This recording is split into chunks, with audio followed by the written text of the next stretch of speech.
Hello guys, welcome back to my channel. Usual ಆಗಿ ಒಂದು cinema release ಆಗೋದಕ್ಕಿಂತ ಮುಂಚೆನೆ premier ಶೋಸ್ಗಳು ನಡೀತವೆ. ನಂತರ ಇನ್ಫ್ಲುಯೆನ್ಸರ್ಸ್ಗಳು ಇದು masterpiece, movie of the year, Christopher Nolan ಮತ್ತೊಮ್ಮೆ ಹಿಸ್ಟ್ರಿನ ಕ್ರಿಯೇಟ್ ಮಾಡಿಬಿಟ್ರು ಅಂತ ಹೈಪ್ನ ಕ್ರಿಯೇಟ್ ಮಾಡೋದು ಕಾಮನ್.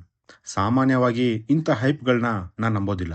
ಆದರೆ ದಿ ಒಡೆಸಿ ವಿಷಯದಲ್ಲಿ ಮಾತ್ರ ಅವರು ಹೇಳಿದ್ರಲ್ಲಿ ಸಾಕಷ್ಟು ಸತ್ಯ ಇದೆ ಅಂತ ಅನ್ನಿಸ್ತು. ನೀವಿನ್ನೂ ನನ್ನ ಚಾನಲ್ಗೆ ಸಬ್ಸ್ಕ್ರೈಬ್ ಮಾಡ್ಕೊಂಡಿಲ್ಲ ಅಂತಂದ್ರೆ ಈಗಲೇ ಸಬ್ಸ್ಕ್ರೈಬ್ ಮಾಡಿ ಮತ್ತು ನನ್ನ ಹೊಸ ಪ್ರಯತ್ನಗಳಿಗೆ ಸಪೋರ್ಟ್ ಮಾಡಿ ಅಂತ ಕೇಳ್ಕೊತೀನಿ. ಇಂಟ್ರೋ ಮುಗೀತು, ಸಿನಿಮಾ ಒಳಗೆ ಹೋಗೋಣವಾ? ಕ್ರಿಸ್ಟೋಫರ್ ನೋಲನ್ ಈ ಹೆಸರು ಯಾಕೆ ಇವತ್ತಿನ ಜನರೇಷನ್ಸ್ನ ಗ್ರೇಟೆಸ್ಟ್ ಫಿಲ್ಮ್ ಮೇಕರ್ಸ್ ಲಿಸ್ಟ್ನಲ್ಲಿ ನಿಂತ್ಕೊಳ್ಳುತ್ತೆ ಅಂತಂದ್ರೆ ಈ ಮೂವಿ ಮತ್ತೊಂದು ಎಕ್ಸಾಂಪಲ್. ಸ್ಟೋರಿ ಬಗ್ಗೆ ಹೇಳೋದಾದ್ರೆ ಸಿಂಪಲ್.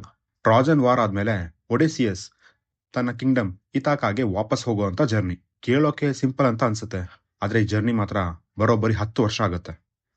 ಈ 10 ವರ್ಷದಲ್ಲಿ Cyclops, witches, sea monsters, gods, betrayal, survival ಒಂದರ ಹಿಂದೆ ಒಂದು ಚಾಲೆಂಜಸ್ ಬರ್ತಾನೆ ಹೋಗುತ್ತೆ. ಸಿನಿಮಾದ ಸ್ಕೇಲ್ ತುಂಬಾನೇ ದೊಡ್ಡದು ಅಂದ್ರೆ ನಿಜವಾಗ್ಲೂ ನೆಕ್ಸ್ಟ್ ಲೆವೆಲ್ ಇದೆ.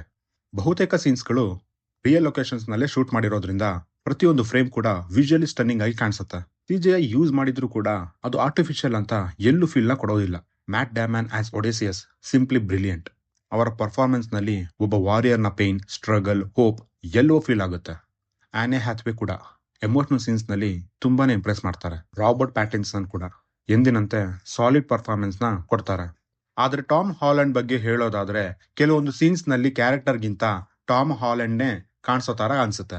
ಜಸ್ಟ್ ನನ್ನ ಪರ್ಸನಲ್ ಒಪಿನಿಯನ್ ಅಷ್ಟೇ. ಇವಾಗ ನೆಗೆಟಿವ್ ವಿಷಯಗಳಿಗೆ ಬರೋದಾದ್ರೆ ನೋಲನ್ ಮೂವೀಸ್ ನಲ್ಲಿ ಯಾವಾಗ್ಲೂ ಡಿಸ್ಕಸ್ ಆಗೋ ಆ ಸೌಂಡ್ ಮಿಕ್ಸಿಂಗ್ ಇಶ್ಯೂ ಇಲ್ಲೂ ಕೂಡ ಇದೆ. ಕೆಲವು ಸೀನ್ಸ್ ನಲ್ಲಿ ಬ್ಯಾಕ್ ಗ್ರೌಂಡ್ ಸ್ಕೋರ್ ಜಾಸ್ತಿಯಾಗಿ ಡೈಲಾಗ್ಸ್ ಗಳು ಕ್ಲಿಯರ್ ಆಗಿ ಕೇಳಿಸಲ್ಲ.